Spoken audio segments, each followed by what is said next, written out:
paz do Senhor, amados, estamos mais uma vez iniciando um culto de louvor e adoração ao nosso Deus. E neste momento convidamos a você e sua família para se reunirem e louvarem ao Senhor, que é digno de todo louvor, toda glória e toda adoração. Que neste momento possamos orar, clamar ao Senhor, que Ele venha entrar em nossos lares, em nossos corações, atuando de forma profunda, a fazer em nós uma transformação, uma diferença, para que possamos sair hoje fortalecidos em nossa fé e firmes no propósito de continuarmos na caminhada do Evangelho. Amém? Santo Deus, amantíssimo eterno Pai, louvado e exaltado seja o teu nome. Te agradecemos por mais um dia, pelas tuas misericórdias e pela tua bondade para conosco. Visita, Senhor, a cada casa, a cada lar, Senhor, que vai receber esta palavra. Que o Senhor possa desde já, Senhor, estar ministrando do teu amor, da tua cura, da tua unção sobre cada vida. Fortalece, Senhor, os passos daqueles, Senhor, que necessitam. Aumenta a nossa fé, Senhor, e cumpra em nós, Senhor, o teu querer. Que possamos entender que somos servos e estamos aqui, Senhor, cumprindo o propósito que tu determinaste para nós. Abençoa, Senhor, a cada um neste dia, Senhor, que cada família, Senhor, venha ser abençoada por Ti. E sabemos, Senhor, que Tu és o Deus da provisão, o Deus da cura, o Deus que traz, Senhor, a resposta em tempos, Senhor, de dificuldade. Cremos em Ti e declaramos, Senhor, que Tu és o nosso Senhor. Em nome de Jesus. Amém. A palavra que eu trago essa noite para a nossa reflexão se encontra em 2 Reis, capítulo 4, verso 8. É a passagem onde Eliseu, o profeta Eliseu, encontra a sunamita. Naquele primeiro encontro, a sunamita, observando o profeta, reconhecendo ele como um homem de Deus, age para com ele de forma solidária, procurando satisfazer aquelas necessidades do profeta, e ali ela é abençoada, recebe uma palavra de bênção do profeta, e no tempo certo se cumpre aquilo que o profeta falou e ela gera um filho. Mais tarde, com o passar do tempo, a gente continua lendo a história, a gente vê que aquele filho da sunamita vem a falecer, e ela determinada vai buscar o profeta. Ela vai até lá o profeta e pede a ele, confronta um pouco o profeta sobre o que aconteceu com o filho dela, e Eliseu volta até a casa dela, e ali a gente sabe que aconteceu o milagre da ressurreição. É um texto que a gente já conhece, é um texto que os irmãos podem consultar, e nesse texto eu quero ressaltar, que muitas vezes a gente encontra servos, a gente precisa se colocar naquela posição igual da sunamita. Aí a gente podemos destacar que ela, no primeiro momento, ela começa a observar aquele profeta que sempre passava por ali e se põe logo à disposição para atender aquilo que o profeta precisava. Muitas vezes, como servos na casa do Senhor, a gente fica desapercebido daquilo que a casa precisa, a gente não presta muita atenção naquilo que está acontecendo, e o Senhor nos cobra também. Muitas vezes a bênção que pode chegar em nossas vidas não chega porque estamos dispersos, sem perceber aquilo que o Senhor tem precisado, aquilo que o Senhor tem colocado como obra em nossas mãos. Ela ali, observando que ele passava, ela vai até o marido e fala para preparar um espaço, reconhecendo que aquele homem que passa é santo, e ela pede para preparar um quarto para Eliseu.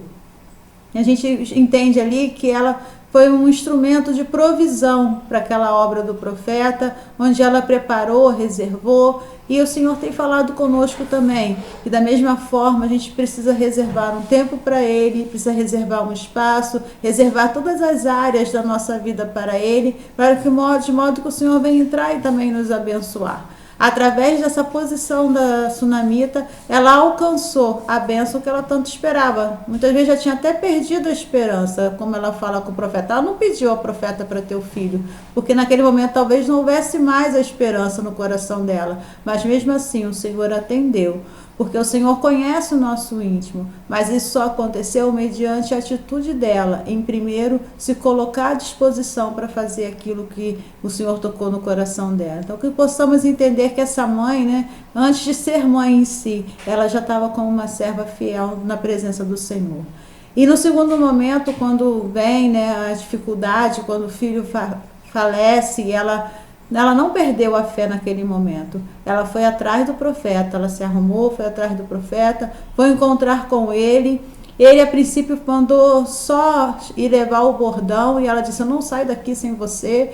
Isso mostra a determinação de uma mãe quando ela busca a resposta pelos seus filhos, quando ela não aceita, né, naquele momento, o pouco, ela não aceita só a metade, ela busca diante do Senhor a resposta para aquilo que ela precisa para os seus filhos. Ela foi até lá, ela exigiu basicamente a presença de Eliseu. Era para Eliseu ir, a gente conhece que Deus age dessa maneira, Deus cumpre aquilo até o final. Então, ela foi até Eliseu e falou com Eliseu.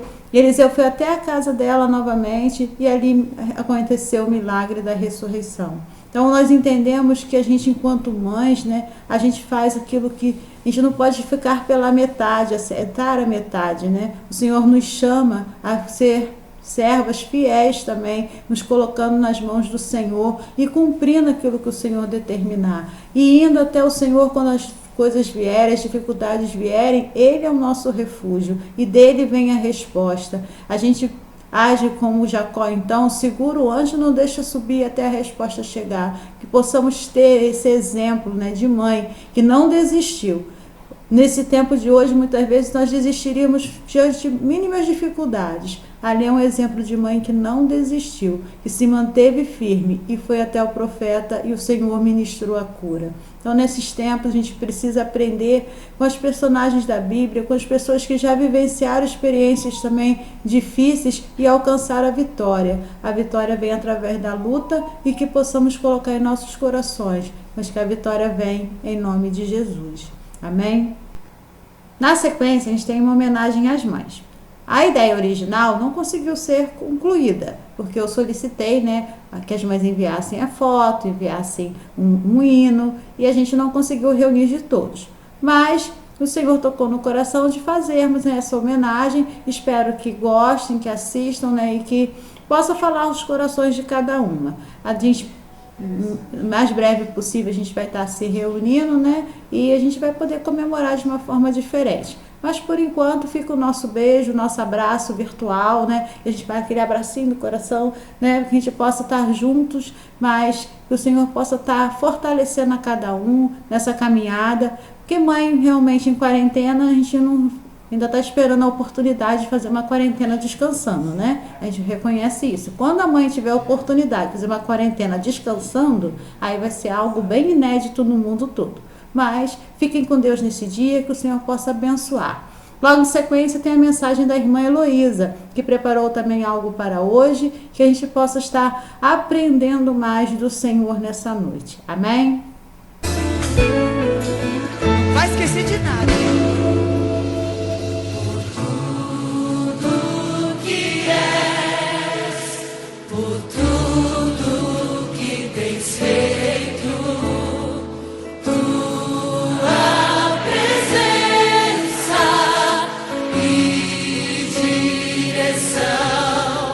Nossas vidas transformadas por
Paz do Senhor, amados. É um prazer estar aqui, né? Mais uma vez para estar falando com os irmãos. E nesta tarde eu queria conversar com os irmãos no texto de Jó, do capítulo 1, do versículo 1 ao 12. Como é um texto um pouco longo, eu vou deixar para que os irmãos leiam em casa o texto, meditem na palavra. E como hoje é um dia muito especial, né? O Dia das Mães, eu não posso deixar de parabenizar todas as demais mamães pelo seu dia. Que Deus esteja abençoando, esteja guardando seus lares, seus filhos. E nesse texto eu gostaria de falar justamente sobre isso. Nesse texto, Jó, o patriarca, ele sai todo dia de madrugada para orar. E Jó, ele tinha um objetivo nessa sua oração. Quando ele saía de madrugada para orar, ele estava orando pelos seus filhos. Ele fazia holocausto, ele levava oferendas para o Senhor e para orar pelos seus filhos. E eu entendo nesse texto duas coisas importantes. Primeiro, Jó tinha uma vida de oração. Ele tinha uma prática de oração. E isso é muito importante para os nossos dias hoje. Nós temos que entender que todo relacionamento, ele precisa que você dedique seu tempo a esse relacionamento. E Jó, ele dedicava um tempo para o Senhor, para orar. Para orar não simplesmente por qualquer coisa, ele orava pelos seus filhos, pela sua casa. Então Jó, ele tinha uma prática de oração. Que a gente possa cultivar isso. Ter uma hora certa para orar com o Senhor, falar com o Senhor, colocar diante do Senhor as nossas dúvidas, os nossos medos, as nossas preocupações e estar orando também pelos nossos filhos. Outra coisa que me chamou a atenção nesse texto, que os filhos de Jó já eram adultos e mesmo assim Jó orava pelos seus filhos. Nós temos muita preocupação muitas vezes de orar pelas crianças, educar as crianças, mas Jó, ele orava pelos seus filhos mesmo eles sendo adultos. Que a gente possa também entender que a gente tem uma responsabilidade espiritual pelos nossos filhos, mesmo quando eles são adultos. Que a gente não perde isso sendo pais. A gente não perde essa autoridade, a gente não perde essa responsabilidade de estar orando pelos nossos filhos, mesmo quando eles são adultos. E eu levo para mim essa experiência porque meus pais sempre oraram pelas nossas vidas. E muitas vezes a gente não prestava atenção nisso. A gente, enquanto adulto, muitas vezes a gente não quer levar os problemas para os nossos pais, porque acha que a gente já tem que resolver eles sozinhos. E quantas vezes depois eu ouvi a minha mãe ou meu pai falar: eu percebi que você não estava bem e estava orando por você. E eu entendi que a oração, ela fez uma grande diferença na minha vida. A oração dos meus pais fez uma grande diferença na minha vida. Eu entendi que enquanto meus pais oravam, Deus trabalhava também. Deus me trazia à memória os ensinamentos que eu aprendi com eles. E eu botava isso em prática. Deus trazia à minha memória as situações em que nós vivemos enquanto família e me fez crescer na fé. E Jó, ele tem esse ensinamento a nos dar, que ele saía para orar pelos seus filhos, mesmo com todas as dificuldades, mesmo já velhinho, ele ia lá e orava pelos seus filhos. Mas a Bíblia, ela é tão sábia e tão perfeita que ela também nos faz enxergar os defeitos de Jó. Porque Jó orava pelos seus filhos porque entendia que os seus filhos tinham pecado contra o Senhor nas festas que eles davam, nos momentos que eles estavam passando. Eles não tinham reverência com o Senhor. E Jó ia lá, oferecia holocausto, pedia perdão pelos pecados dos filhos, mas em nenhum momento confrontou os filhos com os seus erros. Em nenhum momento Jó chegou para os seus filhos e falou: olha, vocês estão errando com o Senhor. Jó fez a mesma coisa que Eli fez. Eli também não confrontou os filhos com os erros que os filhos cometiam. E olha o que aconteceu. Jó também, a Bíblia, eu falo que ela é tão perfeita que ela não esconde os erros dos nossos heróis. Ela coloca os erros para que a gente aprenda. Nós temos que orar pelos nossos filhos, mas a Bíblia também diz que temos que ensinar o caminho. Então, nesse Dia das Mães, eu queria deixar uma palavra não só para as mães, mas para as mães e os pais. Nós somos responsáveis pelos nossos filhos. Nós somos responsáveis também de indicar o caminho, de ensinar o caminho. E neste Dia das Mães, o que eu deixo é a palavra, assim, do Senhor mesmo. Que nós sejamos responsáveis pelos frutos que Deus nos deu. Que os nossos filhos realmente sejam heranças e presentes do Senhor. Que eles sejam o presente que Deus realmente deu à vida de cada um. Eu não sou mãe, mas eu tenho um exemplo muito forte de uma mãe que nunca abriu mão do seu direito de ser mãe, do seu dever de ser mãe. E uma das orações mais bonitas que a minha mãe fez foi que ela pediu a Deus que esticasse a sua vida para que ela pudesse acabar de criar as suas filhas. E Deus não só permitiu isso, como permitiu que ela visse os netos e um presente do Senhor. Então, como filha, eu aprendi que ser mãe é dedicar sua vida a isso. É abrir mão de muitas coisas. Hoje em dia a gente vê tantas mães que não querem mais abrir mão de nada.